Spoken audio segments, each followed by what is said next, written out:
My name is Emily.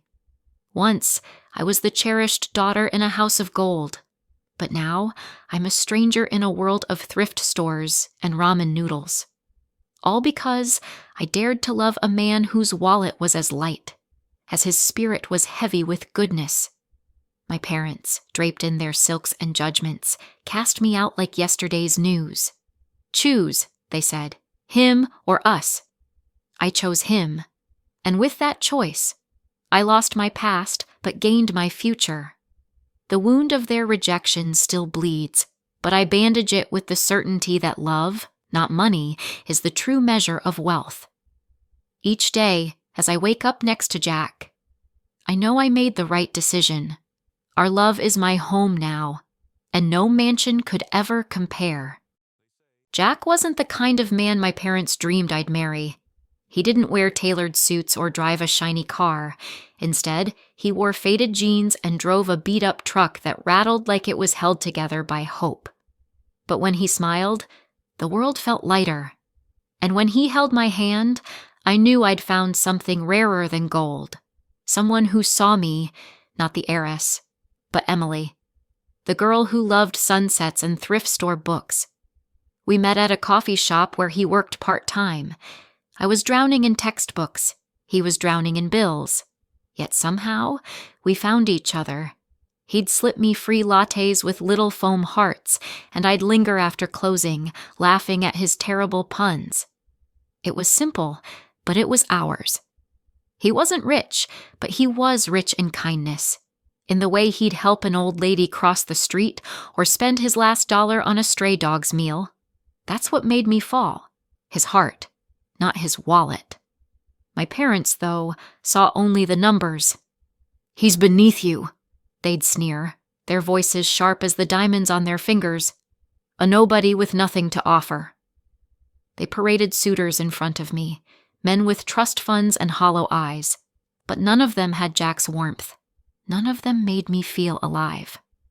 The night I told them I was marrying Jack, the air turned to ice. My father's face hardened. My mother's lips trembled. "If you choose him, you're no longer our daughter," they said. It was a line drawn in the sand, and I stepped across it, heart pounding but head high. I packed a suitcase, left the mansion's gilded cage, and walked into Jack's tiny apartment, where love was plenty, even if money wasn't. We said "I do" in a courthouse, with 2 strangers as witnesses and a borrowed ring. It wasn't the wedding I'd dreamed of, but it was perfect, because it was us. That night, as we danced in our cramped kitchen to a song only we could hear, I knew I'd chosen right. Love, not luxury, was my home now. Life after the wedding wasn't a fairy tale. At least not the kind with ball gowns and grand feasts. We rented a tiny apartment above a noisy deli, where the smell of smoked meat clung to everything, even our dreams. The walls were thin, the floors creaked, and the heater was temperamental. But it was our home. Jack worked 2 jobs, mornings at the coffee shop, nights fixing cars. I took freelance gigs, typing away on a second-hand laptop, and waited tables on weekends. We counted every penny, skipped meals to save, and learned to turn a shared slice of pizza on a park bench into a date night. But strangely, we were happy. Not the loud, flashy kind of happiness, but the quiet, steady kind that warms you from the inside. Jack would come home covered in grease, exhausted, but still find a way to make me laugh with his silly jokes. I'd burn dinner more than once, and he'd eat it anyway, grinning like it was a 5-star meal. We didn't have much, but we had each other, and that was enough. One chilly November day, Jack surprised me with a gift. It wasn't wrapped in silk or tied with a bow, just a dented tin box he'd found at a thrift store. Inside were a few wildflower seeds. "For your future garden," he said, his eyes twinkling. It cost him $1, but to me, it was priceless. He knew I missed the sprawling lawns of my old life, but he also knew I'd chosen him and this scrappy existence over that gilded cage. The tin sat on our windowsill, a reminder that love didn't need money to grow. Then Jack got the flu. bedridden for a week. He was a terrible patient, sneezing and stubborn, insisting he was fine between coughing fits. I took time off work, brewed endless cups of tea, and tucked him in with our only good blanket. At night, I'd lie awake, listening to his raspy breaths, thinking about my parents. They'd called him worthless, a man with nothing to offer. But as I held his feverish hand, I knew they were wrong. He gave me kindness, laughter, and a love that didn't quit when times got tough. We were poor by their standards, but rich in ways they'd never understand, and I realized that was the real wealth. Life has a way of throwing curveballs when you least expect it. After years of pinching pennies and making do in our tiny apartment, I thought Jack and I had settled into a quiet, simple rhythm. But then, everything changed in the blink of an eye. Jack had always been a tinkerer. After his shifts at the garage, he'd come home, plant a kiss on my forehead, and retreat to his corner of the living room, a mess of old computers and tangled cables. He'd spend hours coding, working on some tech project I barely grasped. "Just a hobby," he'd say with a shy grin whenever I asked. I didn't push. It was his escape, and I loved seeing that spark in his eyes. Then, one rainy Tuesday, our world flipped upside down. I was stirring a pot of spaghetti, our go-to meal because it was cheap and filling, when Jack burst into the kitchen, phone in hand, his face lit with disbelief. "Em, you won't believe this," he said, voice trembling. "A venture capitalist emailed me. They saw my app online and want to invest. They're serious." I froze, spoon midair. "Wait, your hobby app? The one you've been tinkering with?" He nodded, dazed. "Yeah, they think it could be big." A laugh escaped me, wild and joyful. "Jack, that's insane. I always knew you were brilliant, but this is unreal." That night we stayed up late, talking it over. It was a golden opportunity, but risky. Jack would have to quit his jobs to focus on the startup. We'd be betting everything on this dream. Still, we took the leap, because if we could survive on love and grit so far, we could handle this too. The months that followed were a blur.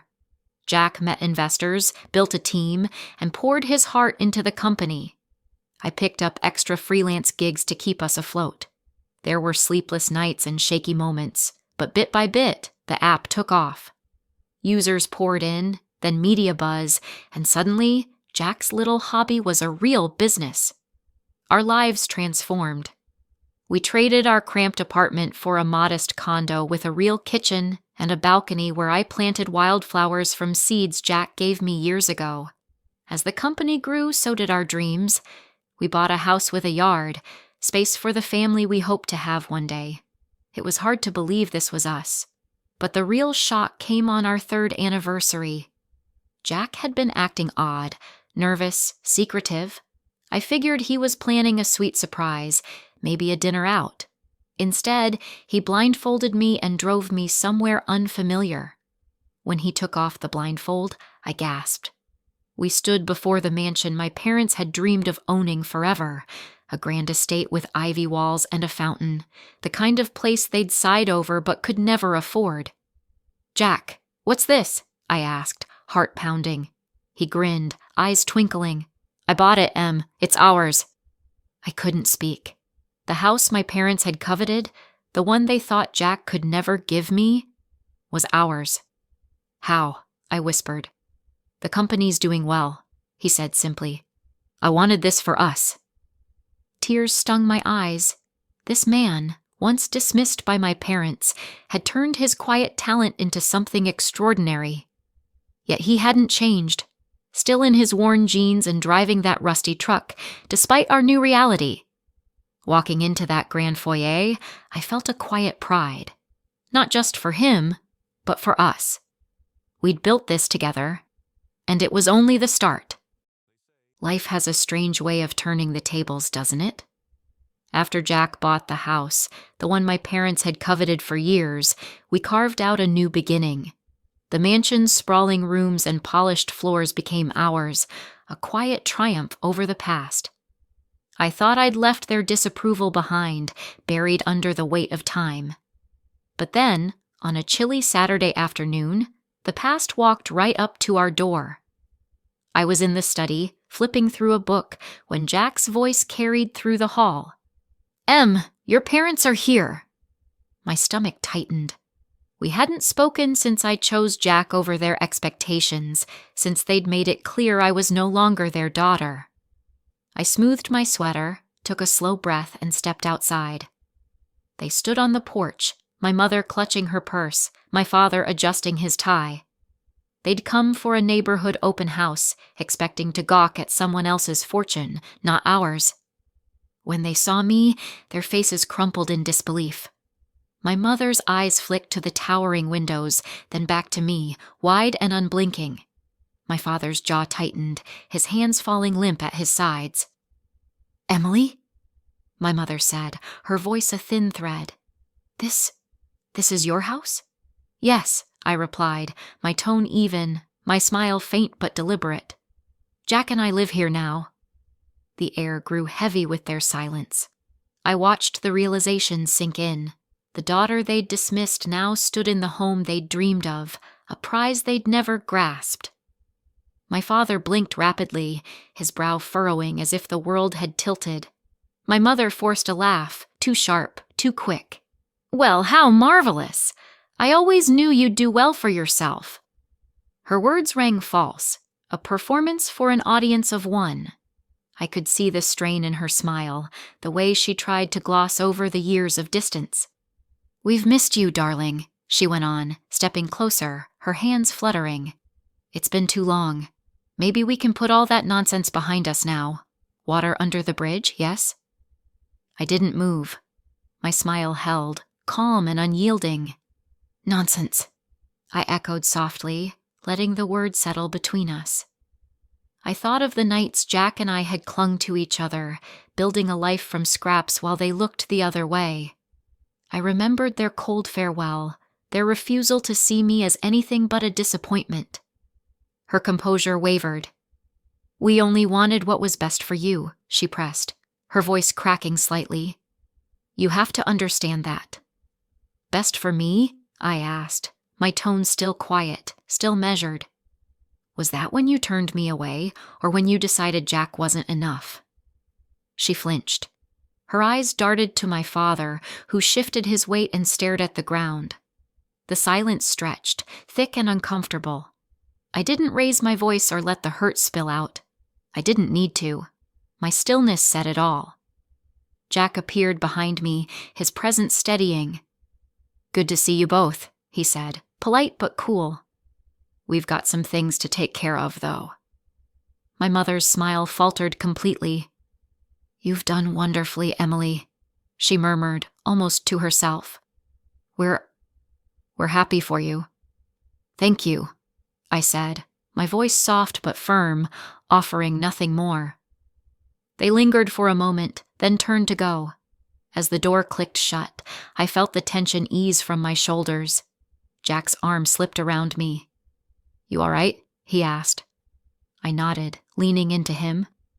"Yeah, I think I am." Standing there, in the home we'd made ours, I realized their guilt wasn't my burden to carry. I'd found my peace, and that was enough. As the door closed behind them, I felt a weight lift off my shoulders. It was as if their departure marked the end of a chapter I had long outgrown. After they left, I wandered through the house, touching the walls, feeling the solidity of what we had built. It wasn't just bricks and mortar, it was a sanctuary forged from perseverance and love. I thought about my parents' faces, the shock, the forced smiles, the awkward attempt at reconciliation. Part of me wanted to gloat, to rub their noses in our success. But that wasn't who I was. Instead, I felt a quiet satisfaction, a sense of closure. They had made their choices, and I had made mine, and mine had led me here, to a life richer than they could imagine. Standing in the foyer of our home, the one they had once dreamed of but could never attain, I realized how far Jack and I had come. Looking back, I saw our journey with clarity. There were lessons etched into every hardship, every late night, every shared laugh over a burnt dinner. One truth stood out. Blood doesn't always mean loyalty. My parents had chosen their pride over me, and in doing so, they had lost more than I ever did. Family, I learned, is not just about being born into it. It's about who holds your hand when the world turns its back. Loving the right person, even with a difficult start, is worth more than 1,000 hollow blessings. Choosing Jack was the best decision I ever made. Our path was steep and uncertain. There were days when doubt crept in, when the weight of it all felt too heavy.